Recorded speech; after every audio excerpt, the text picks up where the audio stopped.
मैं इस तरह से भी कर सकता हूँ। छोटे होटलियर्स या गेस्ट हाउस वाले उससे बड़े इफेक्टेड होते हैं। आज जब हम देखते हैं पहलगाम जो डे टूरिस्ट आते हैं वो शाम को वापस चले जाते हैं। मैक्सिमम जो होटल्स हमारे पहलगाम के वो खाली रहते हैं।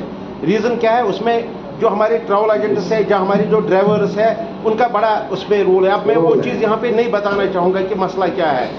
और एक प्रॉब्लम यह है कि जब दशनीपुरा और खोड़ीपुरा में हम देखते हैं, जब हम दशनीपुरा और खोड़ीपुरा में देखते हैं कहीं पे भी एसटीपी नहीं है, कहीं पे भी सॉइल वेस्ट मैनेजमेंट प्लांट नहीं है। हम कोई अपना पैसा लाए, कोई बैंक से लाए, लेकिन हम बनाते जा रहे हैं। लेकिन कल हमने ये देखना है कि हमारी इन्वेस्टमेंट डूब रही है वहां पे। वो कहते हैं कि हम डूबे हैं सनम तुझे साथ लेंगे, लेकिन हम सारे डूब जाएंगे इस तरह से। मुझे लगता है कि इस पे आपने भी कुछ करना पड़ेगा। हम चाहते हैं कि जितनी हमारी रिक्वायरमेंट हो वो हो, लेकिन जब हम उसे बयान चले जाते हैं तो उससे हमारा कोई भला नहीं होगा, बुरा होगा। इस तरह से हमने देखना है। मुझे लगता है कि अगर हम पहलगाम को खा जाएंगे इस तरह, अगर हम आप देखिए पहलगाम में इस तरह की तबाही हो रही है, आने वाले दिनों में, आने वाले सालों में हम सबों को इसका असर होगा कहीं ना कहीं पे। बहुत सारे लोग हमें तरक्की दुश्मन कहते हैं, लेकिन हम तरक्की दुश्मन नहीं है। हम चाहते हैं कि चीजें सस्टेनेबल रहे, चीजें बेहतर रहे।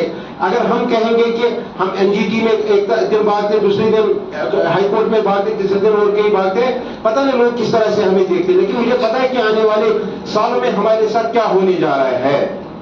हमारे मुझसे ज्यादा, हमसे ज्यादा जावेद साहब की वहां पे प्रॉपर्टी है, वहीद साहब की, मुश्ताक चाया साहब की है, आसिफ रजा साहब की, उन लोगों की है। तो मुझे लगता है कि हम अपने से ज्यादा आपकी बात करते हैं वहां पे, क्योंकि जब माहौलियात बचेगा, जब एनवायरमेंट इकोलॉजी बचेगी, जब वहां का फ्लोरा फाना बचेगा, उससे होगा। और हमारे ये ओसेशन रहने का और स्टेबल रहने का भी यही एक फायदा होगा अगर आप लोग इस पे बात करेंगे, अपने लोगों को भी समझाएंगे, हम भी समझाएंगे। आप देखिए पहलगाम में हमारे चीफ एग्जीक्यूटिव ऑफिसर्स आते हैं, जो भी आते हैं, मुझे उनसे कोई गिला शिकवा नहीं है।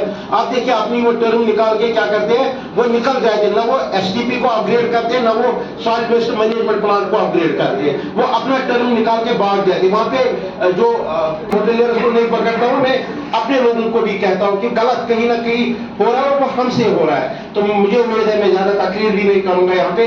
उम्मीद है कि मैं आपके जहां पे भी आपको देखिए, हमारा एक स्टेशन है, लेकिन जहां पे आपको मेरी जरूरत होगी मैं पूरा कौम लेके आपके साथ खड़ा रहूंगा।